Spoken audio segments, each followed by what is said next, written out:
What's up, everybody? Welcome to Bios3 Raw TV. Today we're going to talk about Ronnie Coleman, and in 2013 how they did a gene test. Fix this fucking camera angle first. A gene test on him. I think it was at the Olympia, or was it at the Olympia Expo? So they did a DNA gene profile on Ronnie. Now, let's first talk about what you're about to hear is the reason why so many people talk about, well, I can eat 500 grams of carbs and I'm still 180 pounds and 3% body fat. The more carbs you eat, the leaner you get. They make that statement, but they don't really fucking know and understand. That's part of their genetic makeup. They start telling people this, and other people get fucking fat following their advice. They can't figure out what the fuck's going on. And then they go, you didn't do it right. Yes, you did. Motherfucker, you don't even know what you're doing. You're just eating carbs and getting leaner and saying fucking, oh, that's how you do it. What's the fucking mechanism behind it? Do you really understand how your body uses it? Do you understand how your body processes? You don't know anything about your fucking body. You know zero about fucking science or anything else, but you're out there telling people how things work, not once ever considering there are gene differences in everybody. Obviously, everybody has different genes that cause people's bodies to work different ways.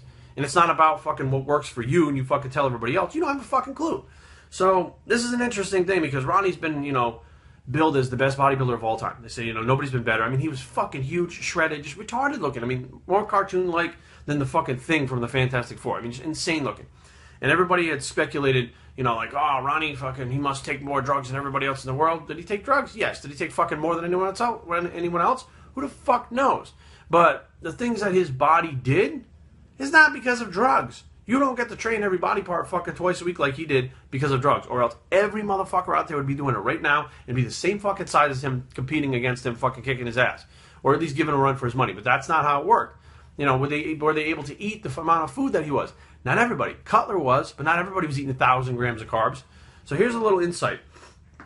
So it was called, what's the place? Muscle Genes is the name of the company that did the study. They said, as with all of the core genes tested, ACTN3, actin 3 or ACTN, whatever, I don't know how to say it, I'm not a fucking scientist, can have three potential results. Ronnie has the variation of this gene that would be expected to result in the greatest production of muscle protein called alpha-actinin 3. The protein plays a role in making muscles more resistant to damage. ACTN3 also upregulates anabolic signaling pathways in response to resistance training, including increasing testosterone.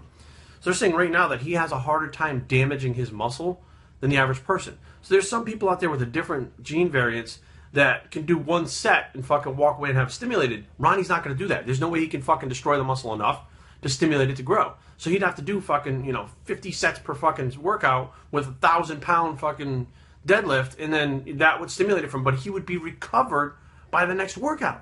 Who the fuck, I don't know if you've ever watched his videos, but try to replicate that shit in the gym. See how you feel the next day. I mean, even if you didn't even work and you were just a pro bodybuilder, see how you felt the next day. Seriously. Also, they talked about he can train more often than others based on that ACTN3 gene variant, which means that he was, doing the twice a week workouts, but he was doing like 700-pound squats on fucking like Monday. Like Thursday, he was doing like 2,500-pound leg presses. In what fucking world have you ever seen a drug do that for someone? There's a lot of guys on a lot of shit and pharma grade shit on top of it. They're not doing anything close to that. And it didn't really occur to people. They just, he takes the most drugs. It didn't occur to you maybe something genetically is different with him? I think it occurred just about everybody in the fucking pro ranks who uses the same amount of gear he does or more. Even the ones who told him, like Flex Wheeler in the beginning, on what to use. And they never fucking reached that level. So, it's very interesting how people automatically, disregard, genetics it's not about genetics in bodybuilding, it's about drugs. Like, fuck, seriously. I mean, anyways. Mark Gilbert, who's the chief, who does the chief content officer of Muscle Genes, had to say on this topic, when we got Ronnie's results back from the lab, we were hugely satisfied to see what we had expected, the types of results would have been expected. Whatever. Anyway, that's written fucked up. For people with this gene variants, we recommend the highest volume and the most frequently training sessions. So in fact, Mr. Coleman was probably a successful bodybuilder, at least partly because he learned how to train in a way that was optimal for his genetics. So they're saying that there are other people out there like this. What's interesting is there's different genes that they looked into, though. So it's like there are other people that have a similar gene like that, but there are other genes that Ronnie, again, and it's probably in the article somewhere in here that they talk about the other one. Oh yeah, I'll be getting to that one too. And he said flat out, like, he just had the perfect combination of genes. This one leads to, like, his, the other gene has to do with the fact that his insulin, the way his insulin works and the way his body absorbs things from the insulin is like the top 5% of the fucking world. Like, normally you have one or the other. This guy just, genetics could bless with both. He said the key gene that affects, so we'll talk about Ronnie. They said Ronnie is thermogenic all the time. His body fucking burns fat all the time. He said usually, I mean, I've seen him off season. He looks like big and bloated and shit. But it's like, you can still see the muscle. You can still see veins. He's not fat. It's water. It's like 20 pounds of fucking water hanging off of him that, but he's eating a ton of calories in fucking training.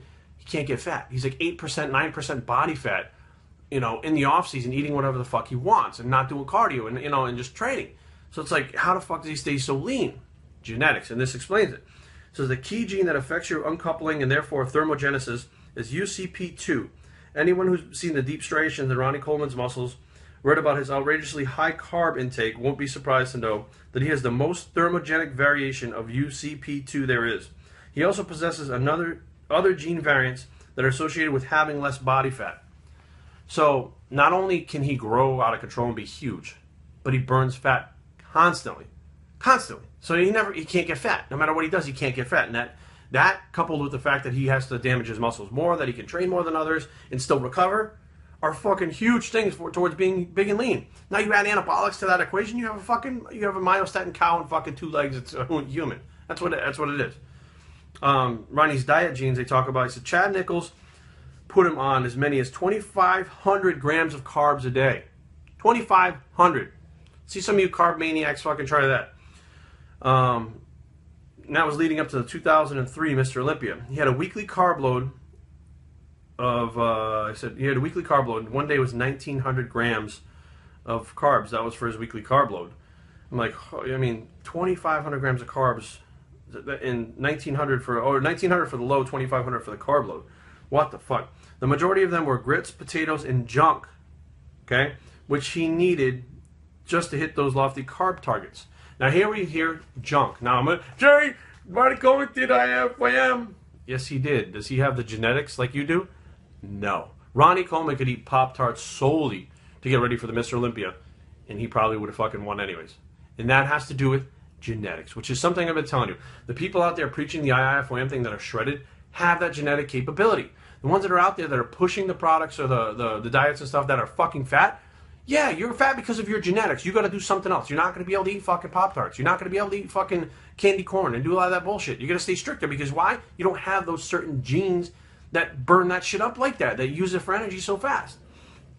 And they also talk about his insulin sensitivity. So they found out that Ronnie's gene report reveals that he has 3 of the ideal variants out of possible 4, which most powerfully predict insulin function. His 4th gene variant is neutral, which means I don't know what that means. So this puts him amongst the highest 5% of subjects we've tested for insulin function. So you got thermogenics, the ability to fucking train harder and recover faster, and the fact that insulin works better in your body. Now, let's just take all the stuff that you normally take. Let's say that, okay, he takes insulin, he takes growth hormone, takes testosterone, all the other drugs, he takes some thyroid. You put all that shit into the equation, you now have a fucking monster that more than likely uses less drugs than a lot of the other fucking guys out there. Why? Because his genetics allow for it. And that's a big thing that I've spoken about. Kevin Ronnie has spoken. He's spoken about it on here. You talk to Jay Cutler. They all say the same thing. Like, genetics play a big part in how you get to be, how far you go in bodybuilding. Not just as far as like how big you're going to get, but your anabolic response, how your body processes the food, whether your kidneys fucking shut down first, whether your liver gets fucked. Genetics all play a huge role in that. And I think it's pretty cool that they're doing these testings to find out why, because, there are people like, Ronnie and Kevin who, Kevin used to grow into a show, and even the pros were like, what the fuck? You know what I mean? How do you do that? Like, I don't understand. Because his gene variants have a different gene variants than Ronnie's that allow him to grow very quickly under a short period of time, but he doesn't have to train as much as Ronnie. He doesn't have to train every body part, twice a week. You had Jay who did double splits in the morning and night, but even he wasn't training every body part twice a week like Ronnie was. So he had him spread out over a bigger split, like once every maybe 5 to 6 days he was training them, or 7 to 9 days or something like that, as opposed to, gymming them all within a 5-day period. So just be aware, like, this is something that just kind of proves what, everybody knew all along. We knew that Ronnie wasn't fucking normal the whole time, but it just goes to prove that, you know, if you're born with the right genetics, pretty much anything you fucking do is going to give you results. And that's probably, I'll be honest, I do feel like maybe Ronnie was completely natural when he first entered the IFBB. When he first turned pro and was placing like 13th, 14th, whatever he was placing, he was doing all that powerlifting stuff. He was still a powerlifter at the same time competing in powerlifting, that low rep stuff, because he was very strong. However, when he kind of got rid of the powerlifting and did more of a hypertrophy training, started taking a little bit of the different drugs, that motherfucker blew up. He found the way to train that was right for his body, and he went from placing a fucking like 10th or whatever it was to winning the Olympia the next year. And that is, yes, based on genetics. Bios3training@gmail.com. Leave comments down below, but don't fight. www.bios3training.com is the site. It's the Ronnie Coleman Crazy Genes Bicep, and we're out.